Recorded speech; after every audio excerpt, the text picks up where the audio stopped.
बिस्मिल्लाहिर्रहमानिर्रहीम, अस्सलाम वालेकुम। पाकिस्तान और दुनिया भर में देखने और सुनने वालों को अब्दुल कादिर का सलाम। पाकिस्तान में 15 जून की रात है। आज भी बजट सेशन जारी रहा और अभी हमारे थोड़ी देर पहले रिपोर्टर ने ग्रुप में ख़बर फाइल की कि ब्रेकिंग न्यूज़। मैंने कहा अल्लाह खैर करे, पता नहीं क्या ख़बर है। पता चला पीपल्स पार्टी और मुस्लिम लीग नून के दरमियान पता नहीं क्या हो गया, आमने सामने जैसी सिचुएशन हो। ख़बर भी ऐसे आई कि बहुत ही शदीद किस्म का जैसे इख्तलाफ हो गया हो। तो क्या इख्तलाफ है जनाब कि उनके बजट के नंबर्स कुछ और आ रहे हैं, उनके बजट के नंबर कुछ और आ रहे हैं, तो इसके ऊपर कुछ एतराज़ आता है। तो बहरहाल ये ख़बर हमेशा की तरह ऐसी आती है कि जनाब कोई ऐसा इख्तलाफ हो गया इनका, लेकिन होता कुछ भी नहीं है। बिलावल साहब तो बहुत जल्दी मान जाते हैं। मोहसिन नकवी साहब जाएँ तो 5 मिनट, अगर कोई और जाए तो शायद थोड़ा सा और टाइम लग जाए। बहरहाल ऐसा कोई इख्तलाफ होता नहीं है कि बिलावल साहब कहेंगे जनाब मैं आता ही नहीं हूँ, मैं खेलता ही नहीं हूँ इस सारे मामले में। बहरहाल वो राज़ी हो जाएंगे। जो आज की मेन हाईलाइट रही है उसके ऊपर बात करते हैं। पार्लियामेंट से आने वाली जो मतलब बहुत बड़ी खबर तो नहीं, लेकिन एक मरकज़ी हाईलाइट जिसकी तरफ ज़्यादा तवज्जो रही, जो ज़्यादा सोशल मीडिया के ऊपर इस टाइम डिस्कस भी हो रहा है। और फिर हम ज़रा इमरान खान के केसेस के हवाले से और अडयाला की जो कल की कॉल है उसके ऊपर भी बात करेंगे। लेकिन बजट सेशन में आज की मरकज़ी एक चीज़ रही मौलाना फजलुर रहमान का ख़िताब। और उन्होंने आज इमरान खान की रिहाई के हवाले से, पाकिस्तान तहरीक इंसाफ की ज़मानत देने के हवाले से जो बातें की हैं वो ज़्यादा हाईलाइट हो रही हैं। उन्होंने बड़े वाज़े अंदाज़ में ये बात कही और अप्रिशिएट करना चाहिए इसको कि अपने सियासी मुखालिफ के बारे में अगर कोई ये कहता है कि बेशक मेरा सियासी मुखालिफ है, लेकिन अगर उसको जेल में रखा जाए तो मुझे ज़ेब नहीं देता कि मैं उसके बारे में कोई बात करूँ। तो उन्होंने कहा कि इमरान खान को जेल से बाहर निकालें, उनको आने दें सियासत में, मैदान में मुकाबला होगा। यही एग्जैक्ट वो क्या कहते हैं पॉलिटिकल सेंस होनी चाहिए किसी भी सियासी सरबराह की, कि मुकाबला करना है तो मैदान में करो। ये नहीं कि जनाब आपने अपने सियासी मुखालिफ को जेल में डाला है और यहाँ पे आप बड़े बड़े दावे, बड़ी बड़ी बातें करें। इस तरह से नहीं। अगर मुकाबला करना है, हिम्मत है, तो फिर अपने सियासी मुखालिफ को अपने सामने खड़ा करके मुकाबला करो। मैं तो आज भी कहता हूँ कि इमरान खान को बाहर आने दें।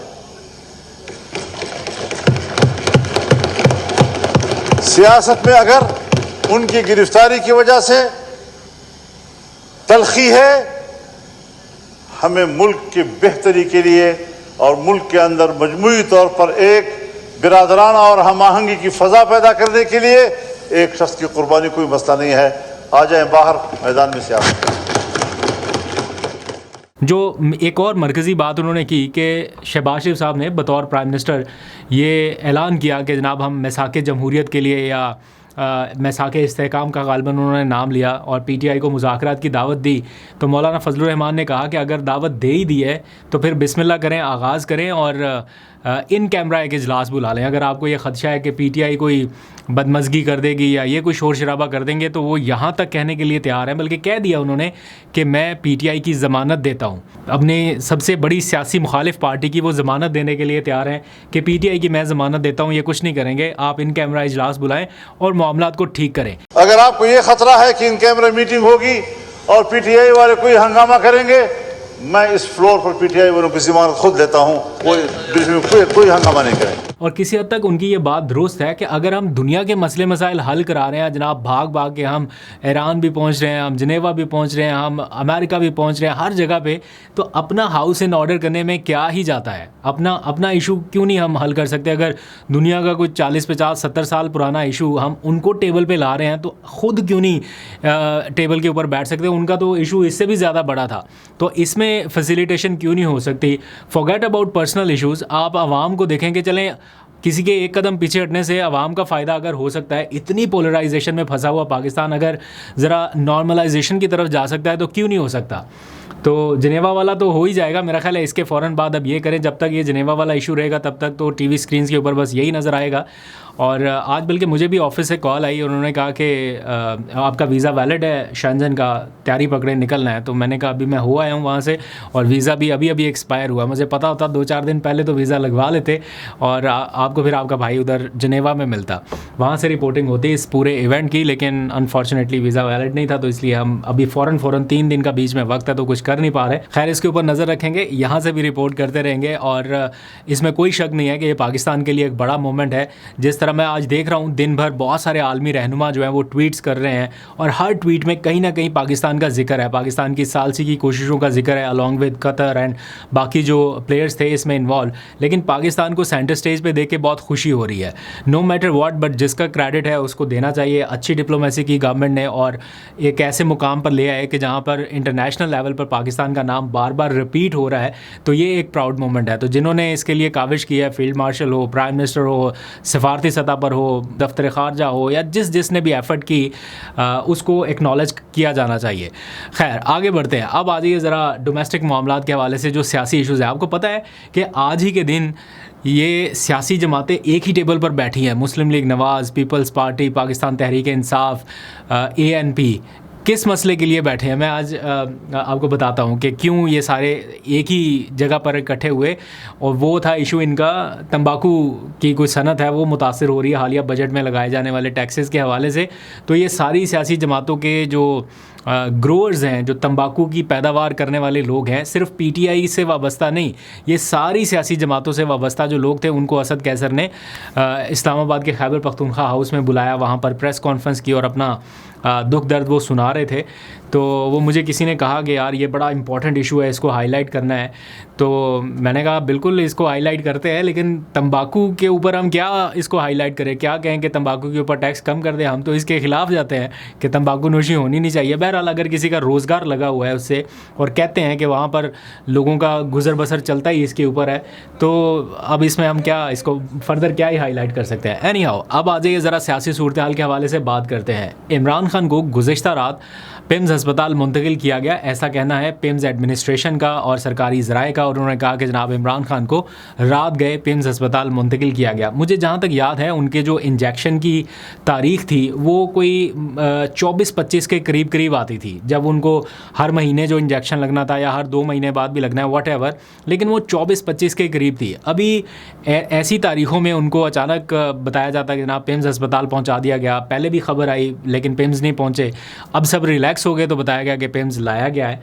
फिर असदूर साहब का व्लॉग मैं देख रहा था, उन्होंने दावा किया कि बैरिस्टर गौहर ने इमरान खान से मुलाकात की, लेकिन बैरिस्टर गौहर साहब ने फ़ौरन तरदीद कर दी। उन्होंने कहा कि कुछ व्लॉगर्स ऐसा कह रहे हैं कि मेरी इमरान खान से मुलाकात हुई है, ऐसा कुछ नहीं है। इन सारी खबरों के बीच में जो 2 दिन पहले इमरान खान साहब 3 दिन पहले जो पिम्स लाने की जो खबरें आई थी या अडयाला से बाहर निकालने की खबरें आई थी, उसकी हुकूमती साइड से अभी तक तरदीद नहीं की गई और वो डॉट अभी तक मिसिंग है कि अगर तब इमरान खान को निकाला गया, या तो हुकूमत बता देना कि नहीं निकाला गया, वो कोई और कॉन्वॉय था या ऐसी कोई ख़बर ही नहीं थी, लेकिन अगर तब निकाला गया तो किस लिए, और अगर रात गए निकाला गया तो पिम्स अस्पताल गए किसी को पता नहीं, बस बैरिस्टर गौहर साहब को बताया। सुबह उन्होंने ट्वीट करके बताया कि जनाब मुझे, और देखें बैरिस्टर गौहर साहब का और पिम्स की एडमिनिस्ट्रेशन का एक जैसा बयान दोनों का आता है। पहले पिम्स एडमिनिस्ट्रेशन का बयान आता है, वही सारी प्रेस रिलीज है, सिर्फ डेट्स चेंज होती हैं हर बार की तरह, सिर्फ डेट चेंज, कोई स्टैंप नहीं है, कोई किसी का सिग्नेचर नहीं है, बस पिम्स एडमिनिस्ट्रेशन के जनाब 74 साल के मरीज़ को लाया गया, उसका कॉन्सेंट लिया और उसको वो या वो जो उसकी डोज़ है वो चेंज कर देते हैं, पहले दूसरी थी, तीसरी होगी, चौथी, पाँचवीं, बाकी सारा पैरा वही है। और सेम इसी तरह बैरिस्टर गौहर साहब भी हर बार की तरह वो ट्वीट करके बताते हैं कि मुझे बताया गया कि इमरान खान साहब को लाया गया, लेकिन मैंने ये कहा मेरा मौका भी है कि बहनों को और फैमिली को मुलाकात की इजाज़त दी जाए। तो दोनों साइड से बिल्कुल सेम स्टोरी हर बार आती है, बस थोड़ा बहुत रद्दोबदल हो जाता है। एनी हाउ, अब इमरान खान से मुलाकात के हवाले से आज इस्लामाबाद हाई कोर्ट में केस भी था, वो किया था उन्होंने सुहेल आफरीदी साहब ने और मुजम्मिल असलम। वो चाहते थे कि बजट के लिए इमरान खान से मुलाकात की जाए। खादिम सोमरू साहब ने आज केस टेकअप किया तो पता चला इसके ऊपर कुछ 4 के करीब एतराज़ात लगे हुए हैं। फिर वहाँ पर सारे पेश हुए और उन्होंने कहा कि जनाब ये एतराज़ नहीं बनता, ये नहीं बनता, ये नहीं बनता। बहरहाल करते कराते अदालत ने कहा कि हम इसके ऊपर आज ऑर्डर जारी करेंगे। तो सबको लगा कि शायद कोई मुलाकात का ऑर्डर आज पास हो जाए, लेकिन ऑर्डर जब जारी हुआ तो 3 एतराज़ात ख़त्म कर दिए गए, लेकिन एक एतराज़ बरकरार रखा कि इस किस्म की फ़र्दर और भी दरख्वास्तें इस्लामाबाद हाई कोर्ट में पेंडिंग है। तो रजिस्ट्रार को कहा गया है कि और कितनी दरख्वास्तें पेंडिंग हैं उनका रिकॉर्ड जो है वो 18 जून को पेश किया जाए। तो मतलब 18 जून को भी जब दोबारा समाअत होगी तो उस दिन कोई फ़ैसला नहीं होगा। अभी तो नोटिस ही जारी नहीं हुए तो फ़ैसला क्या होना, तो ये खेल अभी थोड़ा सा और लंबा चलेगा। ऑल्दो के खैबर पख्तूनख्वा की हुकूमत या सुहेल अफरीदी या मुज़म्मिल असलम कह रहे हैं कि जनाब ये बड़ा अर्जेंसी है, बजट आने वाला है तो हमें मुलाकात की इजाज़त दी जाए, लेकिन नहीं। तो इनको ये अंडरस्टैंड करना पड़ेगा कि ये मामला कोई ऐसा नहीं है कि कोई दरख्वास्त ख़राब आपने डाल दी कि उसमें कोई एतराज़ लग गया या ऐसा, ना ये जजेस का मामला है, ना वकला का मामला है, ना ख़राब दरख्वास्तों का मामला है। ये कुछ और इशू है जैसे सॉर्ट आउट होना है। समटाइम्स वकला के ऊपर लोग गुस्सा कर लेते हैं कि वकला की कारकर्दगी ऐसी है, अगर वकला ये करते तो ये हो जाता। वकला अपना दी बेस्ट भी कर लेंगे तो भी कुछ कुछ ऐसे ही नतायज नज़र आते हैं। अच्छा, अब कल पीटीआई ने अदयाला के बाहर, आपको पता है, एहतजाज की कॉल दे रखी है। 3 बजे से 7 बजे तक 10,000 लोगों को लाने का टारगेट है। लेकिन मैं पार्टी की सतह पर इस्लामाबाद की हद तक बात कर रहा हूँ, खैबर पख्तूनख्वा का मुझे इल्म नहीं है, लेकिन इस्लामाबाद की हद तक मैंने कोई ऐसे स्पेशल अरेंजमेंट्स या तैयारियाँ अभी तक ऑब्ज़र्व नहीं की कि 10,000 लोगों को लाना है तो उसके लिए क्या तैयारियाँ की जा रही हैं। बहरहाल चूँकि ये एक कॉल है, एक कोऑर्डिनेटेड अनाउंसमेंट की गई है, तो इसके लिए कुछ ना कुछ तैयारियाँ ज़रूर हो रही होंगी और इस बार नंबर पहले से थोड़ा सा ज़्यादा होगा। 10,000 के 10,000 लोग पहुंच जाएं ऐसा थोड़ा सा मुश्किल लगता है, क्योंकि पीटीआई के अपने लोग अब ये कहते हैं कि 10,000 लोग कहाँ से लेके आएँ। मुश्ताक गनी साहब की आपने बात सुनी थी, वो कहते कैसे ले आएँ 10,000 लोग। लेकिन सुहेल अफरीदी अगर कोशिश करें और बाकी सारे मिलें तो ये नंबर अचीव हो भी सकता है, लेकिन क्या उससे इतना प्रेशर बन पाएगा कि इमरान खान की मुलाकात हो जाए, ये थोड़ा सा मुश्किल लगता है। बहरहाल अब देखते हैं कि कल अडयाला के बाहर क्या होता है, वो आपको अपडेट करते रहेंगे। मीनवाइल इमरान खान से मुलाकात के हवाले से 18 जून को ही सुप्रीम कोर्ट में भी केस की समाअत होनी है। आज मैं थोड़ी देर पहले अपने सुप्रीम कोर्ट रिपोर्टर के पास बैठा हुआ था, वो अपना दुख रो रहे थे कि जनाब सहाफ़ियों को सुप्रीम कोर्ट से निकाला जा रहा है, प्रेस एसोसिएशन का कमरा जो है वो बंद हो गया और अब वो कार्ड, विजिटर कार्ड मिलेगा जिसने जाना है, आम साइल की तरह जो है वो जर्नलिस्ट जाया करेंगे। इस तरह की वो बातें वो बता रहे थे। हो तो कुछ रहा है सुप्रीम कोर्ट में सहाफ़ियों के हवाले से, हर सहाफ़ी जो है वहाँ का वो थोड़ा इस तरह का दुखड़ा रो रहा है। तो मैंने उनसे पूछा, मैंने कहा ये इमरान खान के केसेस अचानक फ़िक्स होना शुरू हो रहे हैं सुप्रीम कोर्ट में, तो कोई इम्कान है या कुछ ऐसा है? तो उसने जो जेस्चर दिया वो तो मैं यहाँ पे नहीं कर सकता, लेकिन उस जेस्चर का मतलब यही था कि ऐसा उसको नहीं लगता कि कुछ रिलीफ़ के कोई इम्कान आता है। वो कह रहे हैं कि इमरान खान ना तो कानूनी मामलात के तहत जेल में गए हैं, ना कानूनी मामलात के तहत वो बाहर आएंगे। उनकी मुलाकातों का बंद होना, उनकी मुलाकातों का खुल जाना, ये सारा कानूनी इश्यूज़ की वजह से नहीं है। इसलिए, और ये सबको पता ही है कि इसके पीछे और बहुत सारे सर्कमस्टांसेस हैं, तो वो ये कह रहे थे कि कोई इतनी ज़्यादा तवक्कुआत रखने की ज़रूरत नहीं है। बहरहाल सुप्रीम कोर्ट में जब इमरान खान का केस जाता है तो कहीं ना कहीं से हल्का फुल्का कुछ रिलीफ, कुछ ऐसी, मतलब स्ट्रेट अवे ना नहीं हो जाती, कुछ ना कुछ मिल जाता है।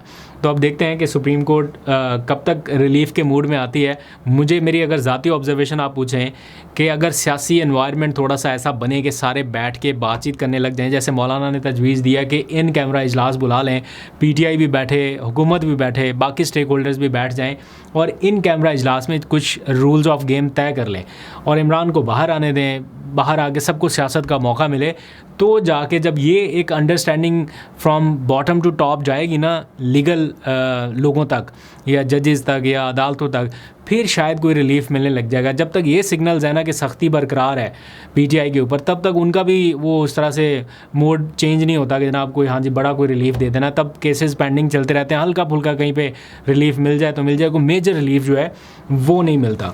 तो ये सारा इशू है। 18 जून को अब काफ़ी अहम दिन रहेगा पीटीआई के लिए। इस्लामाबाद हाई कोर्ट में भी केसेस हैं, उनका अलकादर ट्रस्ट केस, फिर ये सुहेल अफरीदी और मुज़म्मिल असलम की मुलाकात का केस, और फिर सुप्रीम कोर्ट में। तो आपको अपडेट करते रहेंगे। अभी तक के लिए इतने, अपना बहुत सा ख्याल रखिए। अल्लाह हाफ़िज़।